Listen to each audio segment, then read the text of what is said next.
The one thing that alarms me in America and England is that there is no alarm in the church. Most of you can't handle the light you've got now. Why should you hear more? And I believe God is holding back. The thing David wrote this morning, Lord, I can't live another day without the fire of God. You need the fire of God to pray. You need the fire of God to see visions. You need the fire of God to recognize there's no help for us.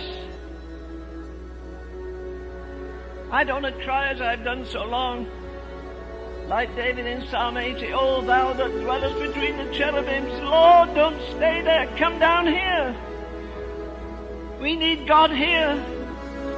Does it matter if it breaks your heart today? You're going to have millenniums in eternity.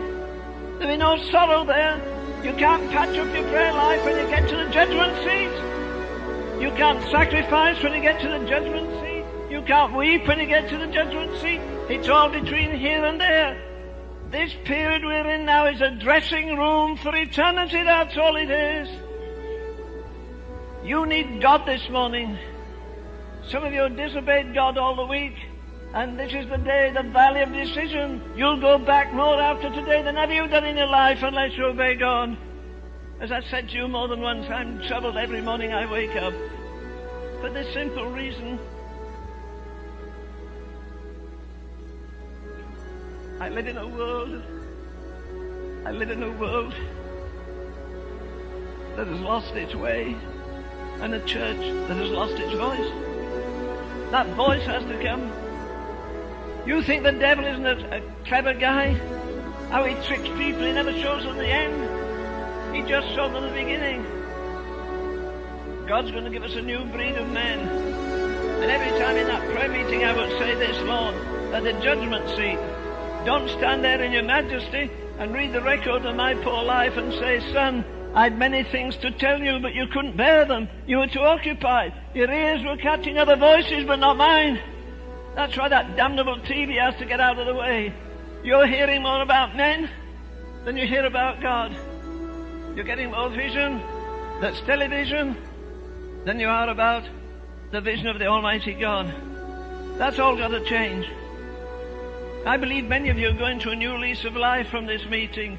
You'll be amazed when you wake up. You'll be amazed how the Bible speaks. You'll be amazed how the Holy Ghost speaks. You'll be amazed how all your interests in other things are withered. Do you want to disappoint God? I don't want to disappoint God. I disappoint some people, I'm sure. But one thing I want to live for, Lord, I don't want to disappoint you, and I don't want you to be disappointed in me.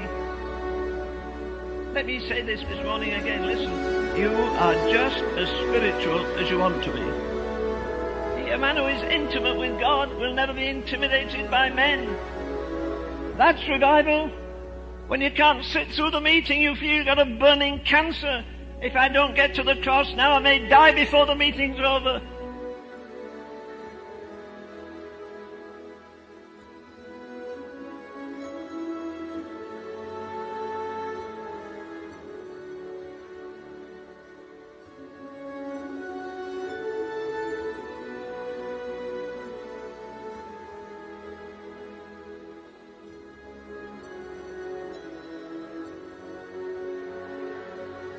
I don't want a warm heart, I want a heart on fire. For the simple reason he's coming for a bride, he's not coming for a widow. And if you don't keep fire going, it goes out. He says, still let me guard the holy fire. Then he says this awesome thing, enlarge, inflame, and fill my heart with boundless charity divine. So shall I all my strength exert, and love them with a zeal like thine, and turn them to a pardoning God. You see, he's not asking for a theological definition. He says, I want a fire. Listen, if our God is a consuming fire, and he is, if he takes up residence in you, you'll burn till you die. God won't die in you. And all he's asking you this morning is to let the walls down, let the fire in. I can't live in coldness anymore. I can't live in blindness anymore. I can't be indifferent to a dying world. Every preacher who has lost the fire, you should be on your face down here. You used to burn, but you got so busy with organizing. The fire has gone out. Come on. I believe God's going to breathe on us this morning. I believe you're going from this place. I believe you're going to have to say, I'm in the valley of decision.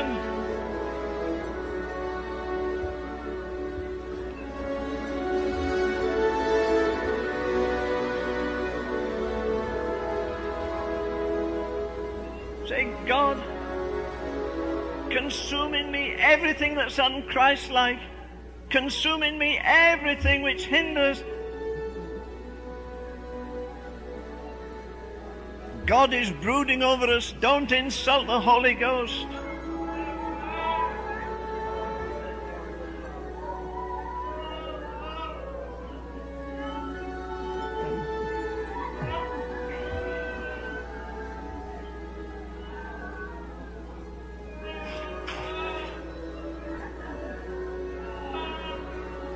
He stood at the door in Revelation, said, if any man will come, I don't care how backslidden you are, how disobedient you are, there's enough fire in the Holy Ghost to burn up every bit of dross in you, every bit of failure, every bit of coldness. God needs a torch of holy fire in your house. He wants the fire of God. Your neighbors will know.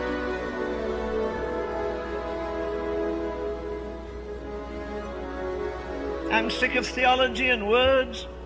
We need God to move in our midst. What does it matter? Surrender everything. It's purging you and stamping you and claiming you for His own. You'll never be the same after this morning. I won't.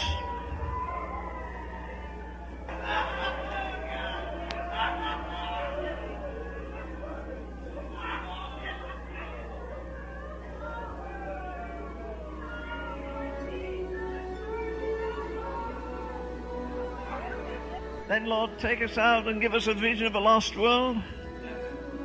Some of you are held out on Him for 5 or 10 years, and this morning He's got right in your life. Lord, let these men bring life where there's death. Bring freedom where there's bondage to drugs and prostitution. Dear God, many of our people go to church every Sunday. It's only a custom. They don't want God. Find some people that want God. Find some young men in Hong Kong who've been to hell and back. They're just about worn out. But Lord, you lift the beggar from the dunghill and make him a prince unto God. It's either going forward or backward after this. We refuse to go backward. We refuse to let the devil throw the dust of time in our eyes and blind us to eternity.